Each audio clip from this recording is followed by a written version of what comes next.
오늘 주시는 말씀은 민수기 26장 52절에서 65절입니다. 민수기 26장 52절에서 65절입니다.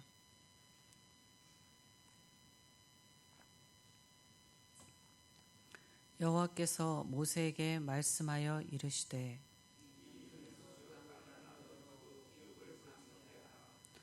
수가 많은 자에게는 기업을 많이 줄 것이요 수가 적은 자에게는 기업을 적게 줄 것이니 그들이 계수된 수대로 각기 기업을 주되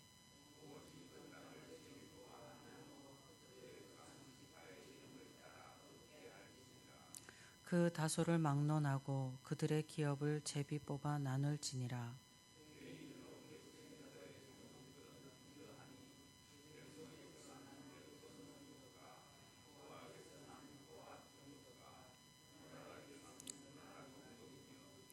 레위 종족들은 이러하니 림니 종족과 헤브론 종족과 말리 종족과 무시 종족과 고라 종족이라.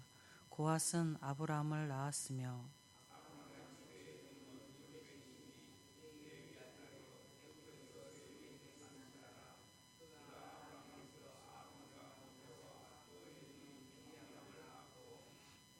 아론에게서는 나답과 아비후와 엘르아살과 이다말을 낳더니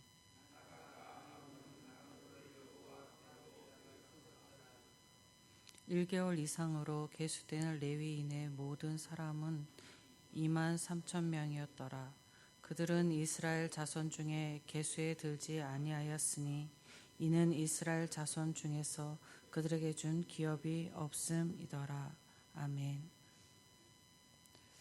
여리고 맞은편에 모압 평지에서 모세와 아론의 아들 엘르아살이 하나님의 명령을 따라 이스라엘 백성을 계수하였습니다. 계수는 전쟁에 나갈 수 있는 20세 이상의 남자만을 하였습니다. 이스라엘 백성들은 가나안 정복 전쟁을 곧 치러야 했기에 계수로 전쟁터에 나갈 군대를 재정비한 것입니다. 그리고 정복할 가나안 땅의 분배를 위한 기초적인 자료를 만든 것이기도 합니다. 가나안 땅 분배의 원칙은 두 가지입니다. 첫째는 각 지파의 인구수의 비례에 따라서 분배받을 땅의 크기도 정하라는 것입니다. 둘째는 각 지파가 차지할 땅의 위치를 제비를 뽑아 정하라는 것입니다. 이 분배의 원칙은 40년 동안 이스라엘의 영도자였던 모세가 주관하는 것, 즉 사람이 그 땅을 분배하는 것이 아니라 하나님께서 하시는 것임을 나타냅니다. 땅의 분배의 주권이 하나님께 있음을 나타냅니다.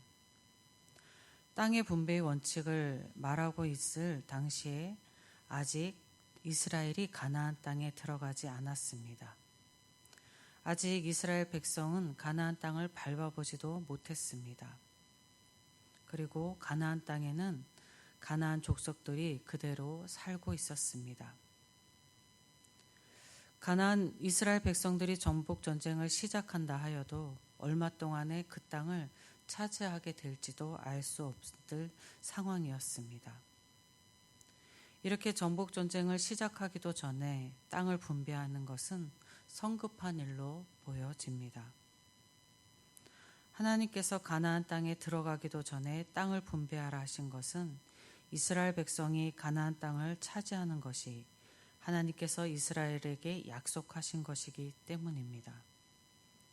그리고 하나님의 약속이기 때문에 이스라엘이 그 땅을 반드시 차지하게 될 것이기 때문입니다. 하나님이 주시기로 약속한 것은 이미 얻은 것과 같습니다. 하나님께서는 이루지 못할 땅이 없으며 반드시 그 약속을 이루시기 때문입니다. 오늘을 사는 그리스도인도 하나님의 약속으로 이미 받은 것이 있습니다. 그것은 하나님과 함께 영원히 사는 하나님의 나라 천국입니다. 그리스도인은 하나님 나라를 사는 하나님의 백성들입니다. 현재 이 세상에 살고 있는 그리스도인에게 분명한 것은 하나님의 나라를 이미 얻은 자로서 하나님 나라를 살고 있음입니다. 그렇기에 그리스도인의 삶은 하나님 없이 자기 좋은 대로 살아가는 세상을 사는 사람들과의 삶은 다르게 살아야 합니다. 이스라엘의 땅 분배는 인구의 비례에 따라 이루어졌습니다. 하나님은 어떤 특별한 지파나 개인의 땅을 더 주라고 말씀하지 않았습니다. 여호수아가 정복 전쟁에 애를 썼으니까 여호수아에게 땅을 더 주어라. 그 지파에게 땅을 더 주어라. 이렇게 말씀하지 않으셨습니다. 오늘날 말로 하면 땅 분배에는 학연, 지연, 권력, 기득권 이러한 것이 힘을 쓰지 못하였습니다. 하나님 안에서는 오직 하나님의 힘만이 있으며 어떠한 차별도 없으며 특권도 없습니다. 하나님 안에 있는 사람은 다 같은 귀한 하나님의 백성으로 하나님의 공평한 사랑을 받습니다. 세상을 사는 사람들이 자기의 이익을 위하여 살아가고 타인을 부와 명예로 구분합니다. 그리스도인은 이와 같은 세상을 사는 사람들처럼 사는 것이 아니라 하나님의 뜻을 따라 공평으로 사랑으로 이웃을 섬기며 살아야 할 것입니다. 이러한 삶을 살아갈 때에 그리스도인이 세상의 빛이 되고 세상의 소금이 될 것입니다. 여러분께서 하나님 나라를 사는 사람으로 세상의 빛이 되고 소금이 되시기를 주님의 이름으로 축복드립니다. 57절부터는 레위의 계수의 결과에 대한 기록입니다. 레위인의 계수 결과를 이야기하면서 아론의 아들 나답과 아비후가 다른 불을 여호와께 드리다가 죽었다는 기록을 하고 있습니다. 나답과 아비후의 죽음은 계수할 당시로부터 약 40년 전에 시내 광야에서 있었던 일입니다. 여호와께 드려야 되는 불을 다른 불을 드려서 그들이 죽음을 맞이한 것인데요. 40년 전의 사건으로 계수와 관련해서 다시 언급될 만한 그러한 사건의 이야기는 아닙니다. 그런데 여기에 계수와 같이 기록하고 있는 것은 이스라엘 백성들이 나답과 아비후의 사건 이야기를 교훈 삼아 동일한 실수를 범하지 않게 하기를 바람입니다. 성경은 하나님의 뜻을 따라 선을 행한 사람과 믿음의 사람들뿐만 아니라 하나님의 사람이 범죄하고 실수한 사실들을 그대로 기록하고 있습니다. 하나님의 선택하신 이스라엘 백성들이 얼마나 패역하였는지 하나님은 낱낱이 성경에 기록하고 있습니다. 예를 들어 보면 하나님이 가장 마음에 들어 하시던 다윗마저도 밧세바를 범했던 그 사건을 그대로 기록하였습니다. 엘리야 선지자가 850명의 이방 선지자와 대결하여 하나님의 능력으로 승리한 직후에 이스벨의 죽음의 위협에 두려움을 느끼고 차라리 죽기를 원한다라고 얘기했던 나약한 모습도 그대로 기억하고 있습니다. 예수님의 3년의 공생애를 따랐던 예수님의 제자들이 예수님이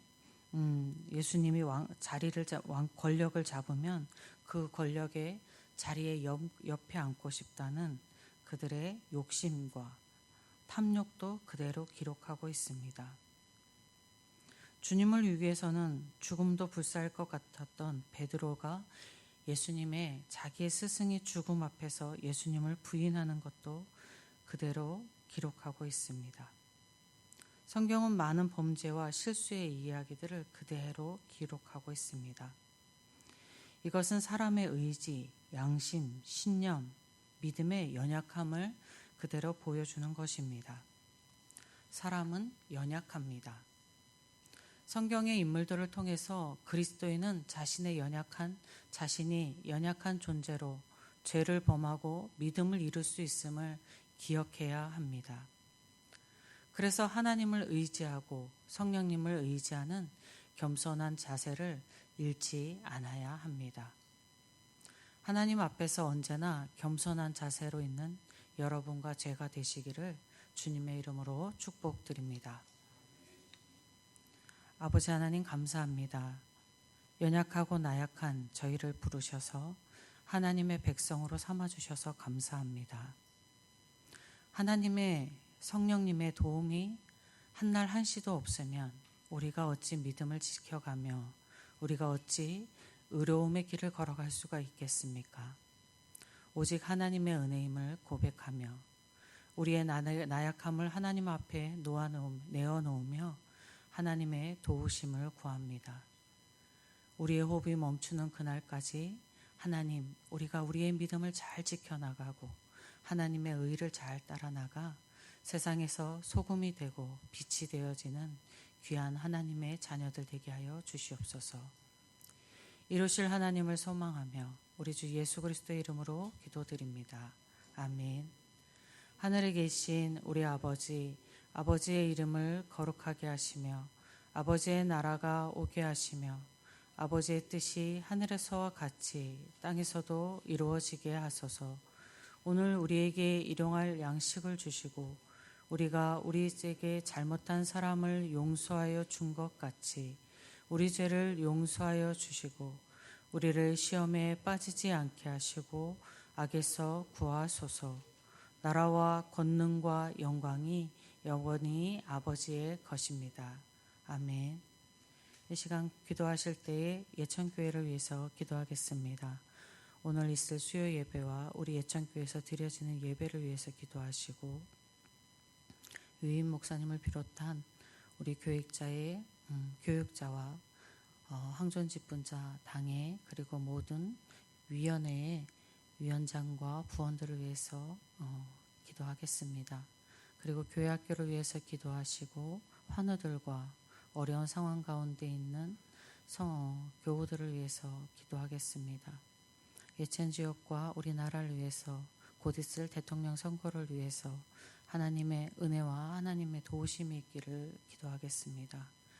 그리고 복음이 땅끝까지 전해지라는 명령 따라 선교지에 나가 복음 전하는 곳곳마다 하나님의 복음이 땅끝까지 전해지기를 선교사들 가운데 하나님의 은혜가 충만하시기를 기도하겠습니다. 그리고 각자 가지고 나오신 간절한 기도 제목, 본인을 위한 기도 제목, 가족을 위한 기도 제목, 교우를 위한 기도 제목, 성도를 이웃을 위한 기도 제목 하나님 앞에 올려드릴 때에 주님의 이름 한번 부르고 함께 기도하겠습니다. 주여